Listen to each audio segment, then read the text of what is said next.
आप देख रहे हैं प्राइम टीवी। मैं हूं आपके साथ आरती तिवारी। आज देश भर में 76वां गणतंत्र दिवस मनाया जा रहा है और इस अवसर पर राष्ट्रपति द्रौपदी मुर्मू ने सुबह 10:30 बजे कर्तव्य पथ पर तिरंगा लहराया। उसके बाद 21 तोपों से सलामी ली गई और राष्ट्रपति मुर्मू इंडोनेशिया के राष्ट्रपति सुबियांतो के साथ बग्घी में बैठकर कर्तव्य पथ पर पहुंची, जो इस वर्ष के मुख्य अतिथि हैं। इस अवसर पर उपराष्ट्रपति जगदीप धनखड़, प्रधानमंत्री नरेंद्र मोदी, गृह मंत्री अमित शाह, राजनाथ सिंह और विपक्ष के नेता राहुल गांधी भी मौजूद रहे। पीएम मोदी ने वहां मौजूद गेस्ट से मुलाकात की और आपको बता दें कि भारत गणराज्य का गणतंत्र दिवस हर वर्ष 26 जनवरी को मनाया जाता है। 26 जनवरी 1950 को भारत का संविधान लागू किया गया था और इसी वजह से हर साल 26 जनवरी को गणतंत्र दिवस के रूप में से मनाया जाता है। और इस बार भारत का 76वां गणतंत्र दिवस है। देश भर में इसे मनाया जा रहा है और ऐसे में ये जानना अहम हो जाता है कि जिस संविधान पर पूरे देश की कानून और राजनीति व्यवस्थाएं आधारित है, उस संविधान में क्या खास है और संविधान इतना महत्वपूर्ण क्यों है। देखिए रिपोर्ट। तो आपको बता दें कि देश का संविधान 26 जनवरी 1950 को लागू हुआ था और तभी से देश में संविधान के साथ चलता है। और आज 76वां रिपब्लिक डे देश भर में धूमधाम से मनाया जा रहा है। सुबह राष्ट्रपति द्रौपदी मुर्मू ने झंडारोहण किया और उसके बाद जो आपको बता दें कि कई तरह की झांकियां देखने को मिल रही है, लेकिन इन सब के बीच संविधान की चर्चा लोकसभा चुनाव से कुछ ज्यादा ही देखने को मिली। किस प्रकार से संविधान को बदलने तमाम ऐसे मनगढ़ंत चीजें यहाँ पर थोपी जानी शुरू हो गई थी, जिसकी वजह से कहीं ना कहीं गलत नैरेटिव भी फैलता हुआ नजर आ रहा था। लेकिन जिस प्रकार से एक बार फिर से आज देश अपना संविधान दिवस मना रहा है और इस मौके पर जहां पूरे देश भर में उत्साह उल्लास देखने को मिल रहा है, तो आपको बता दें कि लेकिन संविधान में क्या खास है और इतना संविधान महत्वपूर्ण क्यों है, तमाम ऐसे सवाल भी आज के दिन उठते हुए नजर आते हैं। वहीं आज इन्हीं सवालों के साथ कई पैनलिस्ट भी हैं, उनसे भी जुड़ेंगे और उनसे जानने की कोशिश करेंगे कि आखिरकार संविधान जो कि हर एक देश के लिए कितना महत्वपूर्ण हो जाता है, कि आखिरकार उस संविधान में आखिरकार क्या कुछ चीजें हैं और साथ ही उस संविधान में महत्वपूर्णता और महत्वता कितनी है। और हमारे साथ पैनलिस्ट जुड़ चुके हैं। पंकज रस्तोगी वरिष्ठ पत्रकार स्टूडियो से हमारे साथ जुड़ चुके हैं, सुनील त्रिपाठी वरिष्ठ पत्रकार जुड़ चुके हैं और राजनीतिक विश्लेषक सुनील त्रिपाठी हमारे साथ जुड़ चुके हैं। आप सभी का बहुत बहुत स्वागत है। विनय जी के पास पहले जाऊंगी। विनय जी, जिस प्रकार से आज अपना रिपब्लिक डे देश मना रहा है, संविधान पर खास फोकस है, तो कितना महत्वपूर्ण है संविधान और क्या खास बातें हमारे संविधान में? विनय जी। नमस्कार। आपके इस डिबेट में बैठे सारे पैनलिस्ट को और हिंदुस्तान की सारी जनता को ये 76वें गणतंत्र दिवस की बहुत बहुत शुभकामनाएं।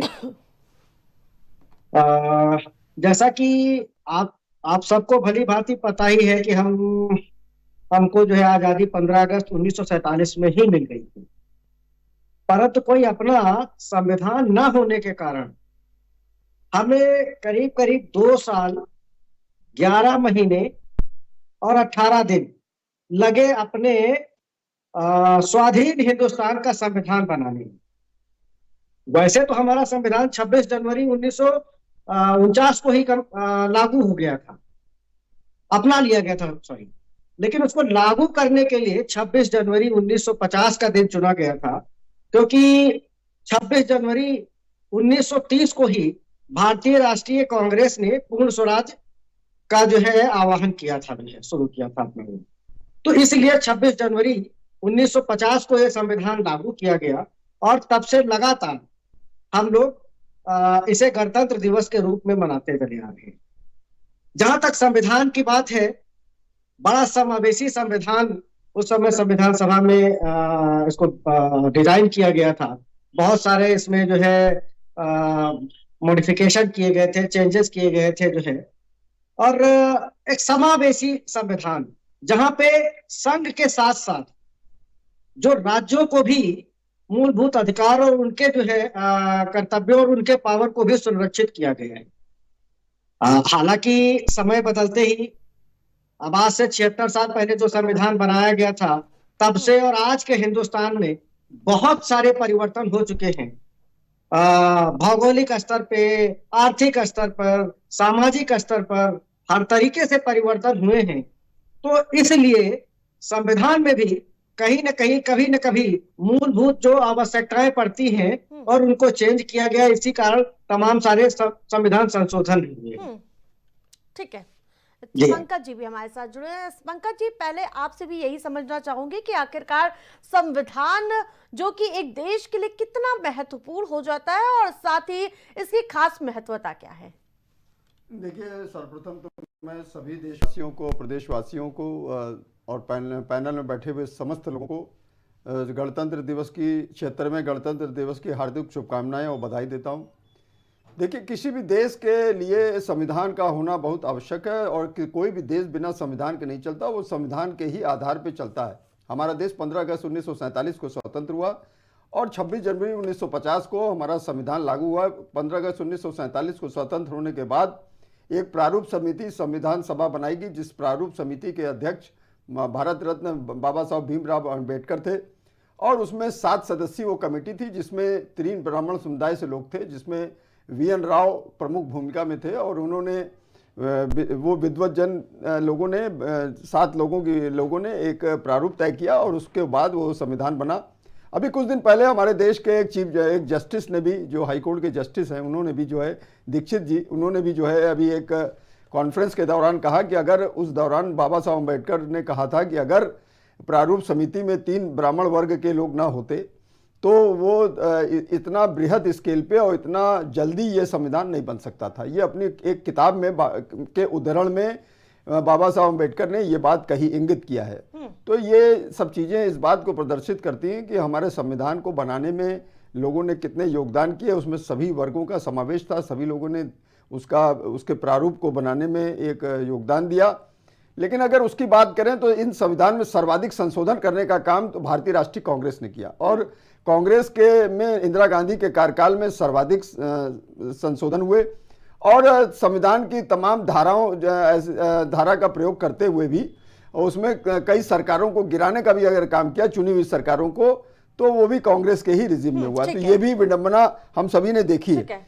और दूसरी बात अगर ये कहें कि देखिए, ये संविधान में जो है जिस तरह के अधिकार प्रदत्त हैं और जिस तरह से अभी हम लोग 144 साल बाद जो है भारत में प्रयागराज में महाकुंभ हो रहा है, तो ये कर्तव्य पथ पे शस्त्रों का महाकुंभ भी भारतीय जनमानस ने देखा है और भारत की बढ़ती हुई सैन्य ताकत को भी पूरे विश्व ने देखा। आज जिस तरह से वहां पर शस्त्रों का महाकुंभ का प्रदर्शन हुआ तो वो भी सबने देखा है। और द्रौपदी मुर्मू जो कि भारत की राष्ट्रपति हैं, प्रथम नागरिक हैं, वो वहां पर उन्होंने राष्ट्रपति भवन से वो आती हैं और उन्होंने झंडारोहण किया। और इस बार जो है इंडोनेशिया के राष्ट्रपति सुब्रियांतो, वो जो है वहाँ इंडोनेशिया के राष्ट्रपति चीफ गेस्ट हैं। और ये भी एक रोचक चीज समझ लीजिए कि जिस बग्घी से वो आती हैं वो बग्घी भी जो है हिंदुस्तान को ऐसे नहीं मिली है।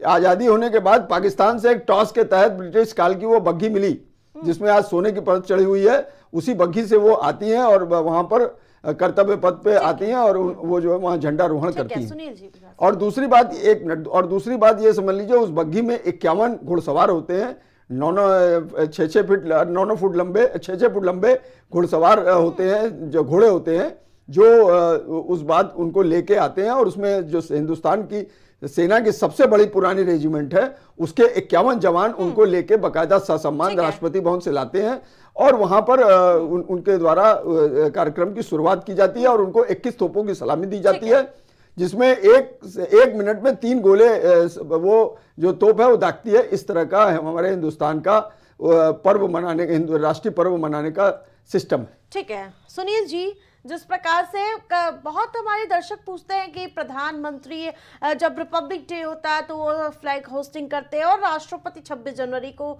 ऐसा क्यों होता है? हमारे दर्शकों को विस्तार से बताइए।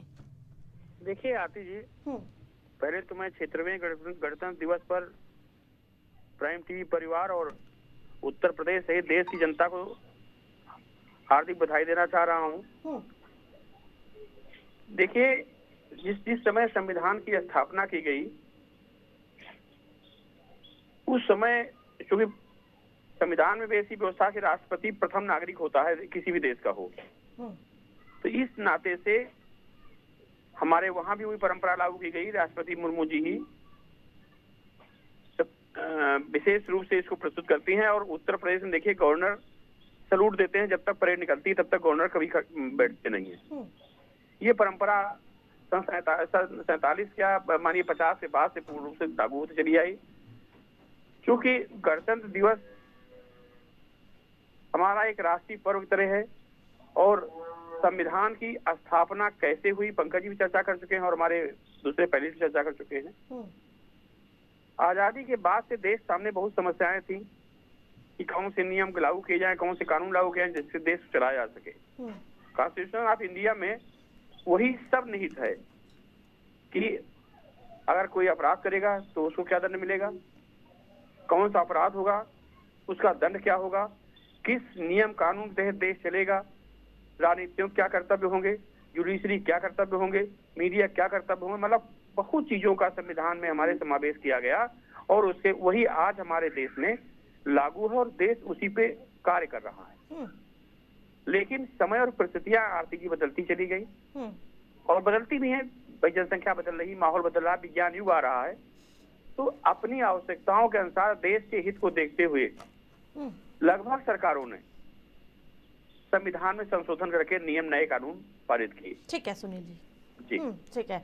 जिस प्रकार से विनय जी, आपने अभी लोकसभा चुनाव हाल ही में हुए हैं, उसमें संविधान का काफी चर्चा आपने सुनी होगी कि जब भारतीय जनता पार्टी एक बार फिर से आ जाएगी तो संविधान बदल देगी, तमाम ऐसे नैरेटिव फैलाने का प्रयास किया। लेकिन अभी पंकज जी बता रहे थे कांग्रेस के शासनकाल में सबसे ज्यादा संविधान में फेरबदल हुआ है। सबसे ज्यादा संशोधन देखिए, वो ऐसा नहीं है कि कांग्रेस ने ही किया है। कारण इसके पीछे के अगर हम थोड़ा पीछे से देखें तो हुआ क्या है कि आजादी के बाद सबसे ज्यादा सरकार में ही कांग्रेस रही है। तो चूंकि सबसे ज्यादा समय सरकार में कांग्रेस रही है, इसलिए सबसे ज्यादा संशोधन भी कांग्रेस ने किया है। लेकिन मैं ये नहीं कहता हूं कि कांग्रेस ने जितने भी संशोधन किए हैं या संविधान के साथ कोई अगर खिलवाड़ भी किया है, खिलवाड़ शब्द में इसलिए यूज कर रहा हूं क्योंकि आजाद भारत में पहली बार संविधान को सस्पेंड किया गया था। श्रीमती इंदिरा गांधी जी ने इमरजेंसी लगाई थी और संविधान को सस्पेंड कर दिया था।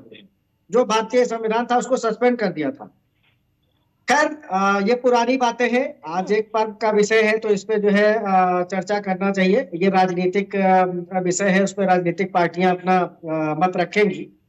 मेरा सिंपल सा कहना, जैसे आपने लोकसभा आपने बोला कि लोकसभा में तमाम विपक्षी पार्टियों ने ये कहा कि संविधान खत्म कर देंगे, संविधान खतरे में है। तो अब कहीं ना कहीं उनकी बातों में ही, उनके वक्तव्यों में विरोधाभास है। अगर कोई व्यक्ति ये कहता है कि संविधान को खत्म कर देंगे, संविधान में संशोधन कर देंगे, संविधान में ये कर देंगे, वो बातें भी वो संवैधानिक प्रक्रिया के तहत कर रहे हैं।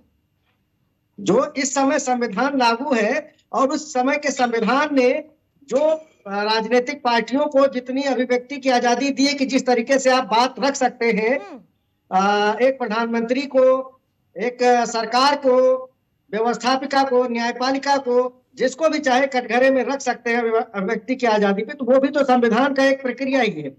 उसी संविधान ने आपको पावर दी है जिसके तहत आप खुद उस संविधान को बदलने के लिए बता रहे हैं कि दूसरी पार्टियां जो सरकार में है वो संविधान बदल देगी। तो क्या ये अपने आप में एक अतिशयोक्ति है। क्या वक्त के साथ किसी चीजों में संशोधन की आवश्यकता होगी? क्योंकि आज हमारा भारत डिजिटल की ओर बढ़ता हुआ नजर आ रहा है, जैसे प्रधानमंत्री मोदी लाल किले के प्राचीर से लगातार कहते हुए नजर आ रहे हैं।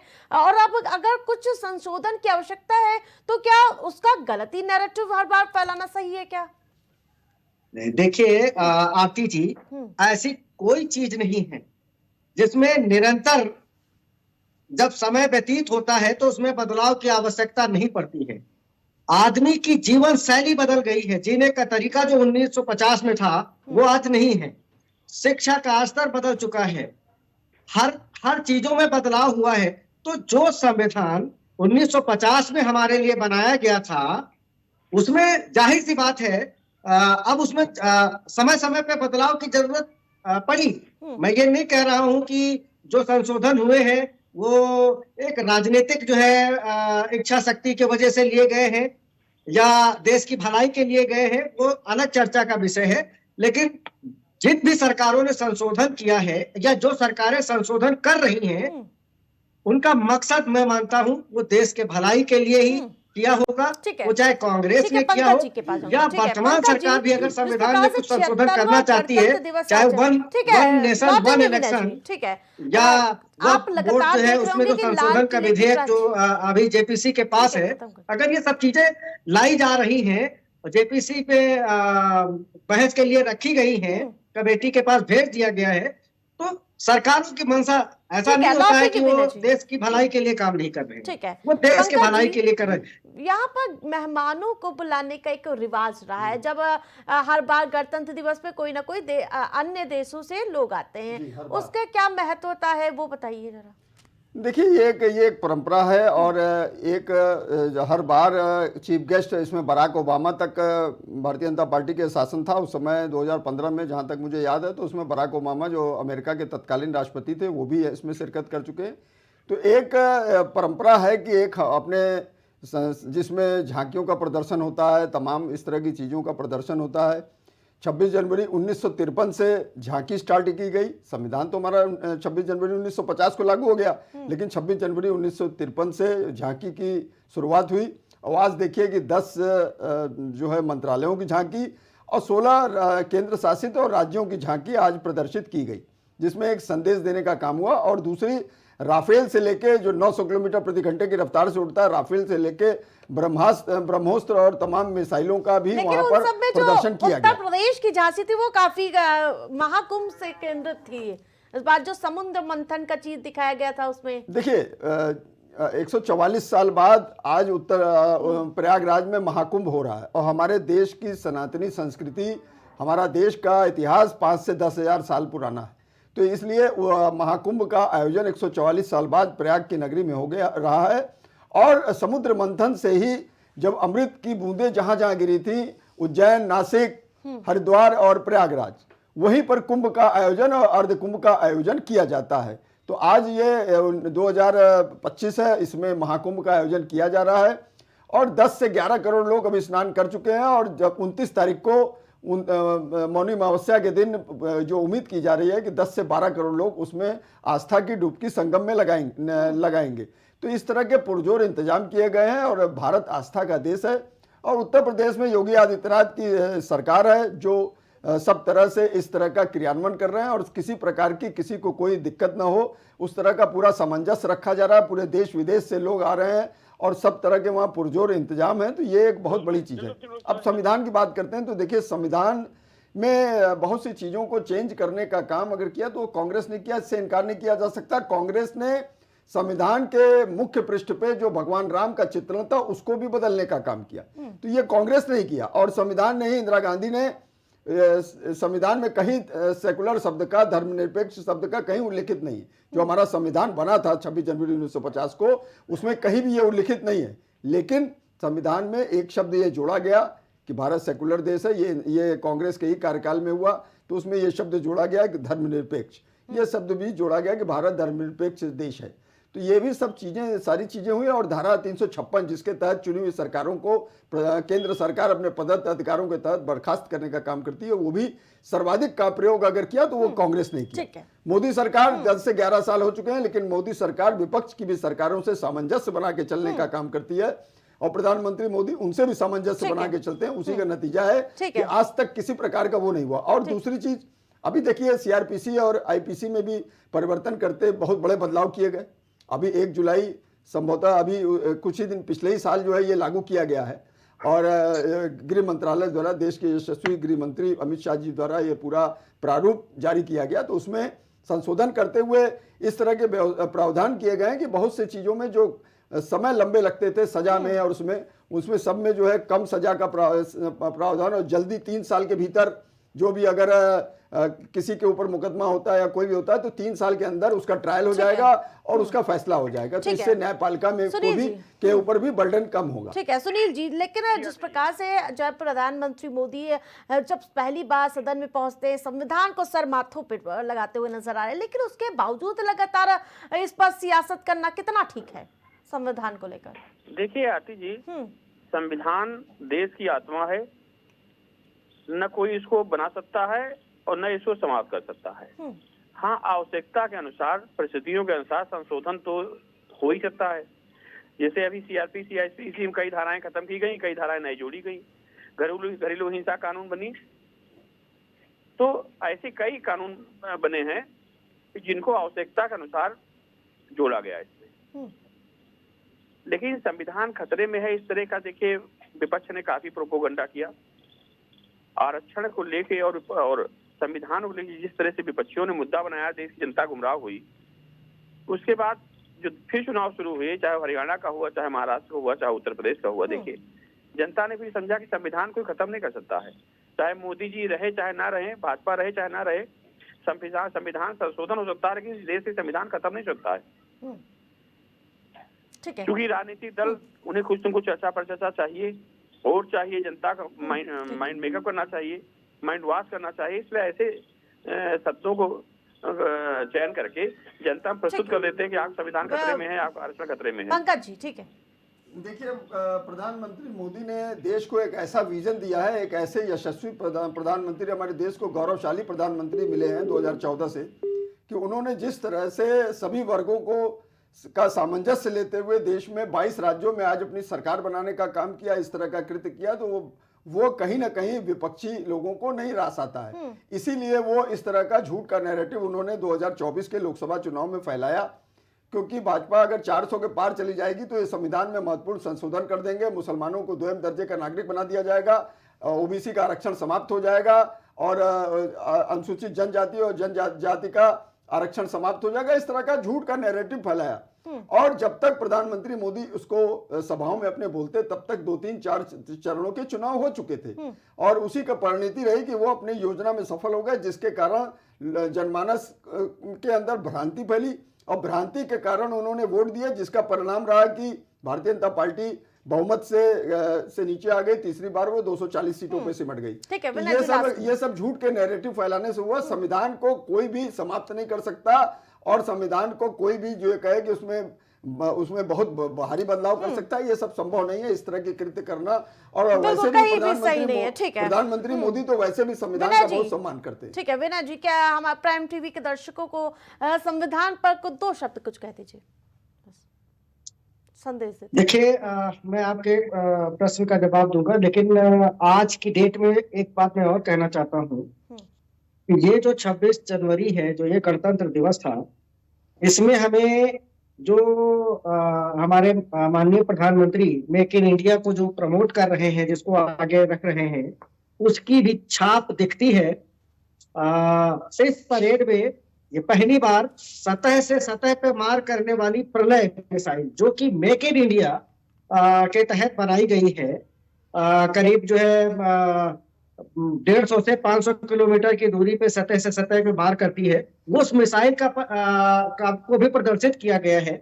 तो इससे कहीं ना कहीं हमारी जो सैन्य शक्ति और जो रक्षा अनुसंधान है, उनकी क्या प्रगति है, वो किस तरीके से हिंदुस्तान के लिए काम कर रहे हैं, उसकी भी एक झलक दिखती है, जिससे देख के हमें और सारे हिंदुस्तान वासियों को गर्व होना चाहिए।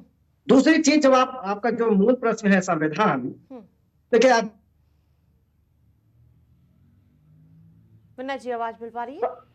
संविधान को खत्म नहीं किया जा सकता है और संविधान में अगर संशोधन आवश्यकता के अनुसार किया जाए तो वो कोई खराब चीज नहीं होती है। और संविधान में संशोधन ऐसे नहीं होता है कि केवल सत्ता पक्ष ही कर दे, उसके बहुत सारे प्रावधान हैं। सरकार है नरेंद्र मोदी की, लेकिन वो जेपीसी में गए हैं ना, दोनों संशोधन जो भी चाहे वन नेशन वन इलेक्शन हो या वक्फ बोर्ड संशोधन अधिनियम है, वो दोनों जेपीसी में है। ज्वाइंट पार्लियामेंट्री बनी है कमेटी, उसमें पक्ष और विपक्ष सारे सांसद बैठे हुए हैं। अभी वन नेशन वन इलेक्शन पे जो समय दिया गया था जेपीसी के लिए, उसमें कोई परिणाम नहीं निकला, तो उसका समय और एक्सटेंड किया गया है। तो वो आम सहमति से संविधान संशोधन होते हैं देश हित के लिए। ठीक है। उसमें किसी को भ्रमित करने की, ठीक है। वो एक बार भ्रमित कर सकते हैं, 2 बार जनता को भ्रमित कर सकते हैं, बार-बार जनता भ्रमित नहीं होती। बिल्कुल विनय जी, लास्ट कमेंट पंकज जी। देखिए, संविधान में संशोधन बिना सरकार 2/3 बहुमत से ही संविधान में संशोधन करा सकती है, लेकिन प्रधानमंत्री मोदी का व्यक्तित्व कृतित्व ऐसा है कि वो जो उसके लिए सभी दलों की आम राय बनाने के लिए उन्होंने ऐसा किया। वो चाहते तो उनका 2/3 बहुमत है, और राज्यसभा में भी बहुमत है और लोकसभा में भी बहुमत है। वो आराम से, चाहे वो वन नेशन वन इलेक्शन का मुद्दा हो, जिसमें कई हजार पन्नों की रिपोर्ट जो भारत के पूर्व राष्ट्रपति रामनाथ कोविंद ने बना के सौंपी है, और तभी सभी तमाम वर्गों की राय ली है, तो वो कर सकते थे, लेकिन उन्होंने ऐसा नहीं किया। और जो देश में वक्फ कानून जो चला रहा है, जिसको लेके तमाम भ्रांतियां हैं कि 9,40,000 हेक्टेयर भूमि जो है उसमें उनके द्वारा अधिग्रहित है, पूरे देश में 88,000 संपत्तियां रहित हैं, तो उसमें तमाम इस तरह के प्रोविजन किए गए हैं। 1995 में ये बना था वो फैक्ट, तो उसका संशोधन होना जरूरी है। उसके तहत तमाम लोग परेशान हैं, तो उसमें उसकी अपील नहीं ढंग से हो सकती, कोई सुनवाई नहीं होती है, तो इसलिए उसके संशोधन के लिए भी एक जेपीसी बनाई गई। सरकार चाहती तो उसको पास करा सकती थी, लेकिन सरकार ने सबकी सहमति के लिए ज्वाइंट पार्लियामेंट्री कमेटी को इस तरह का निर्णय दिया और उसमें कार्रवाई हो रही। और दूसरी चीज, आज भगवान बिरसा मुंडा की जयंती के 150 साल हो रहे हैं। भगवान बिरसा मुंडा झारखंड से आते हैं, हमारे देश के आदर्श रहे। आजादी में उन्होंने 1857 में उन्होंने जो बिगुल फूका था, उस समय कोई भी इस तरह का नहीं था। तो उनके आज हम लोग 150वीं जयंती मना रहे हैं। और आज इस गणतंत्र दिवस की विशेषता रही कि 5000 कलाकारों ने कर्तव्य पद पे, भारत के कर्तव्य पद पे नई दिल्ली में 5000 कलाकारों ने एक नृत्य प्रस्तुत किया, और शंकर महादेवन ने उस गीत को लिखा। उसी गीत पे एक भव्य नृत्य का जो है वहां पर 5000 कलाकारों ने उसका प्रस्तुति किया। ठीक है, आप सभी पैनलिस्ट का हमारे साथ जुड़ने के लिए बहुत बहुत धन्यवाद। लेकिन जिस प्रकार से आज देश भर में गणतंत्र दिवस को लेकर उत्साह देखने को मिल रहा है, और इस अवसर पर राष्ट्रपति द्रौपदी मुर्मू ने कर्तव्य पथ पहुंचकर तिरंगा फहराया, लेकिन आज के दिन कहीं ना कहीं संविधान पर चर्चा महत्वता हो जाती है, और तमाम जो नैरेटिव थे उसको दरकिनार कर एक बार फिर से देश आज अपना संविधान दिवस मना रहा है। इस बुलेटिन में फिलहाल इतना ही। देखते रहे प्राइम टीवी। कुछ भाव पुष्प। आप देख रहे हैं प्राइम टीवी, सच साहस सरोकार।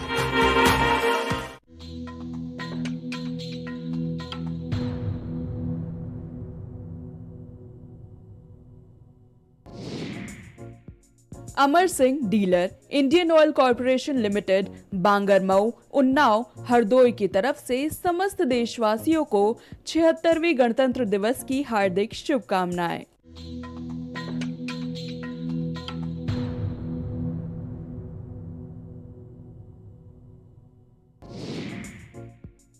आशीष Kumar advocate, high court, Bharwari नगर पालिका अध्यक्ष प्रतिनिधि की तरफ से समस्त क्षेत्र, प्रदेश और देशवासियों को 76वें गणतंत्र दिवस की हार्दिक शुभकामनाएं।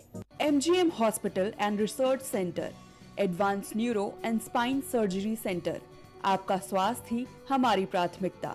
पता झलवा, प्रयागराज। 35 साल बेमिसाल, सालों से लोगों की सेवा के लिए तत्पर जीवन ज्योति हॉस्पिटल एवं टेस्ट ट्यूब बेबी सेंटर।